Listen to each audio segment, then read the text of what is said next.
Welcome to online classes, my dear student. Today's topic Indian money market. Structure या components of Indian money market. The Indian money market is divided into two parts या two segments. Number one, organized sector and number two, unorganized sector. This is shown in the following chart. Structure of Indian money market. Number 1, A, organized sector includes number 1, call or notice money market. Next, treasury bill market. Next, commercial bill market. Certificate of deposits, commercial papers, money market mutual funds, repo market, discount and finance house of India. Next, second point, yeah, B, unorganized sector. Number 1, indigenous bankers. Number 2, money lenders. Number 3, unregulated non-banking financial corporation includes number 1, chit funds, nidhis, finance companies, and number 4, finance brokers. So my dear student, next discussion, a organized sector of money market. The organized money market has number of sub market such as call money market, treasury bill market, commercial bill market, etc. It is homogeneous and integrated sector. It is very well organized as it is regulated by RBI. Organized sector operate well in cities like Mumbai, Kolkata, Delhi, Ahmedabad, etc. Number 1, call money market and notice money market. The call and notice money market are important sub-market of the Indian money market. Number 1, call money market. The call money market is the money market for extremely short period loans, say 1 day. Next, notice money market. In notice money market, borrowing and lending of funds is undertaken for a period between 2 days and 14 days. In notice money market, the lender issue a notice to the borrower second and third days before the funds are to be paid. On receipt of the notice, the borrower will have to repay the funds. Next, treasury bill market. The market which deals in treasury bills are called treasury bill market. Treasury bills are government papers. Treasury bills are short term government security issued by Reserve Bank of India on behalf of the Government of India. At present, treasury bills are of three types: 91-day treasury bill, 182-day treasury bill, 364-day treasury bill. In India, treasury bills market is narrow and undeveloped. Treasury bill are troubled in the secondary market. Treasury bills are highly liquid as repayment is guaranteed by the government and can be converted into cash at any time. Next, third point, commercial bill market. Commercial bill market deals in bills of exchange. Commercial bill is a short period negotiable and self liquidating instrument with low risk. A seller draw a bill of exchange on the buyer to receive payment within a certain period of time.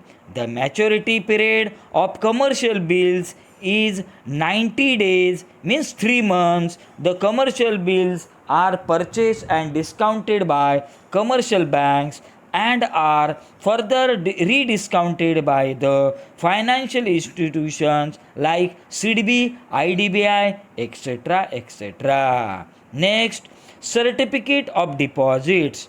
The certificate of deposit means CDs was introduced in 1989 by Reserve Bank of India.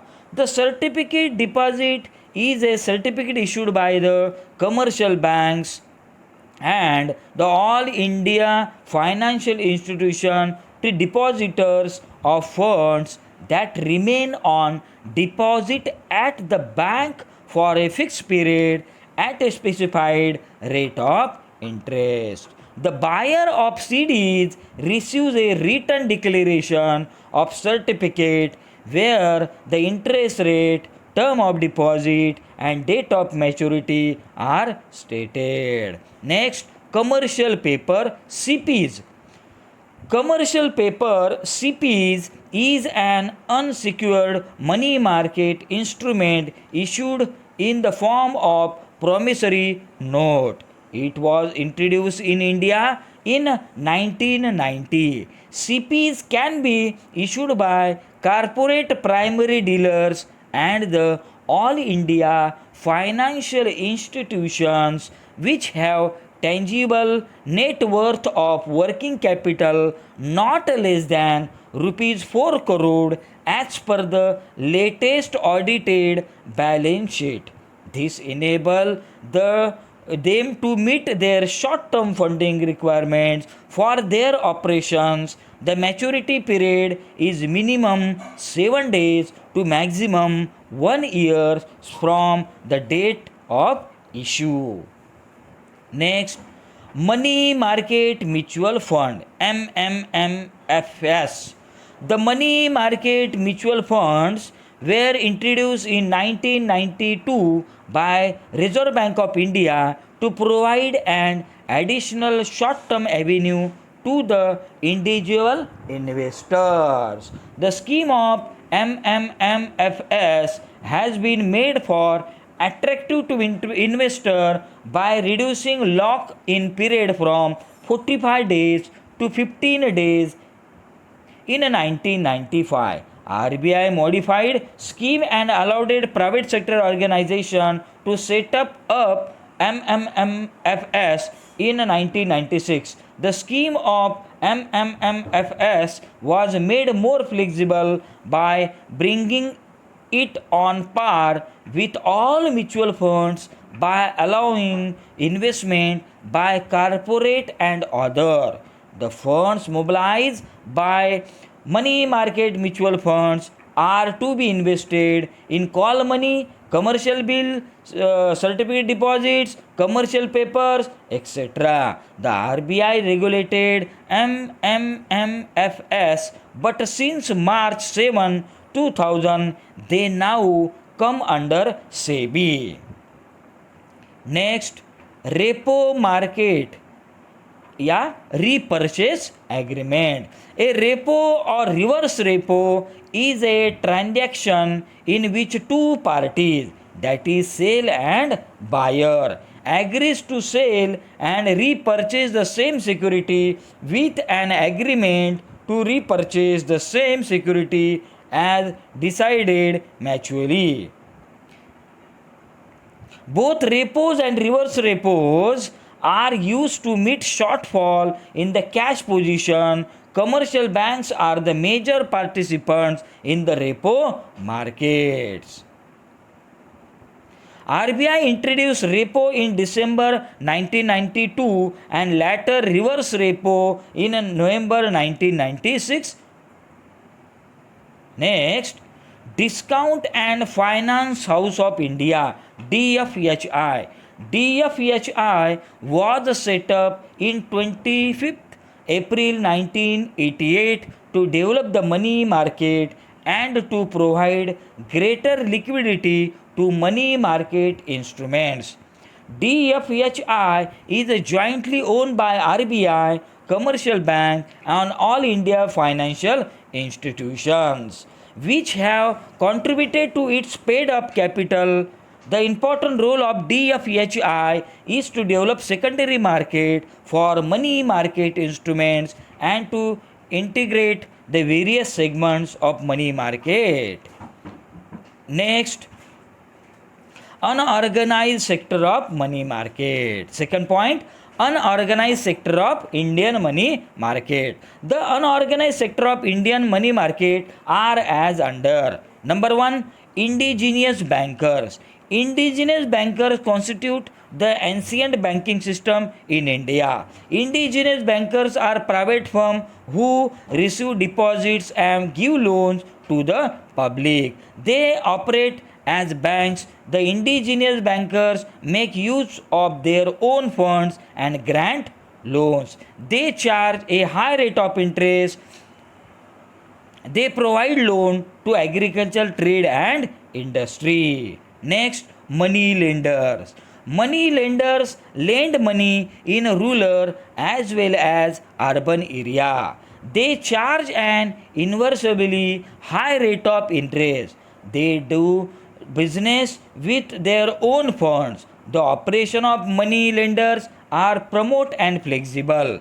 They include in various malpractice and even manipulate the account. Their activities are not supervised and regulated. They provide credit mostly to poor farmers, manual workers, small traders, etc. Over the years, the role of money lenders has declined due to the growing importance of organized banking sector. Next, unregulated non-banking financial companies. It consists of chit funds, nidhis, and finance companies. Number one, chit funds. Chit funds are the common non-institutional source of finance. Chit funds is a kind of saving scheme practiced in India. The member of chit funds make regular contribution to fund. The amount thus collected is given to one its member on the basis of draws.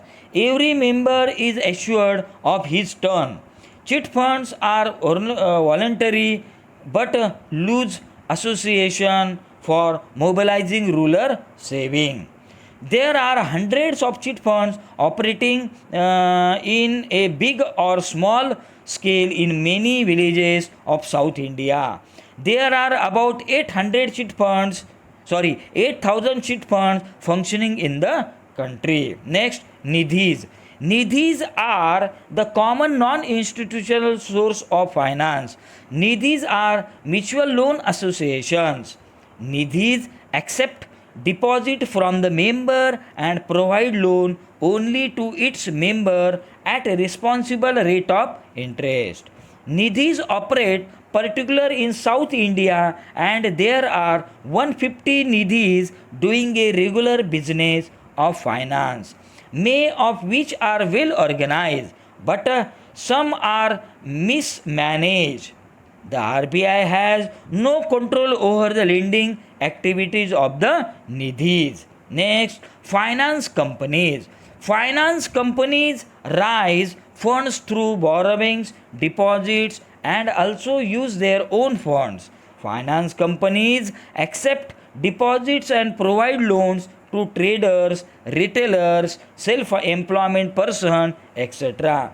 They charge high rate of interest. Next, finance brokers. Finance brokers are middlemen between lenders and borrowers. They charge commission for their service. They operate particularly in urban markets, especially in food grain market, cloth market, and commodity market. And last point, money market features या limitation या defects of Indian money market. Number one, structure. Indian money market has a simultaneous existence of two markets, organized money market and unorganized money market. Second, lack of coordination. There is no coordination between the organized and unorganized money market. Next, multiple interest rate. The Indian money market, there is no uniform interest rate. Next, underdeveloped bill market. The organized bill market is underdeveloped in India. There are many reasons for this. Number one, banks have preferred gilt-edged securities for investment over bills of exchange for safety and better yields. Next, banking habits in India is not much developed, so cash transactions are more popular than credit transaction. Indian traders prefer borrowing rather than drawing bills of exchange. Next, limited instruments. In Indian money market, the supply of various instruments like treasury bills, certificate of deposit, commercial paper, commercial bills, etc. are very limited. It is necessary to develop numerous instruments in order to meet the varied requirements of borrowers and lenders. Next, shortage of funds. In Indian money market, there is shortage of funds due to inadequate banking facilities, low income, low saving, lack of banking habits, etc. This affects its liquidity and efficiency. Next, sensibility. In Indian money market, demand for funds fluctuates with season and this affects the interest rate. During peak season, there is high demand for money and the interest rate are also higher. During slack season, there is low demand for money and the interest rate are also lower. To avoid such seasonable fluctuation in the money market, RBI supply funds to money market during peak season and withdraw the funds during slack seasons. Next, banking gap. Banking facilities are either entirely non existent or inadequate in the village of India. Next, inadequate control by RBI. The RBI has no adequate control over the policies and functioning of the unorganized part of the money market, which is quite large in size, which plays a significant role in the rural finance. Next, inelasticity and instability. The Indian money market is inelastic as well as unstable, hence, it becomes a great hindrance to the rapid economic growth of the country. Next,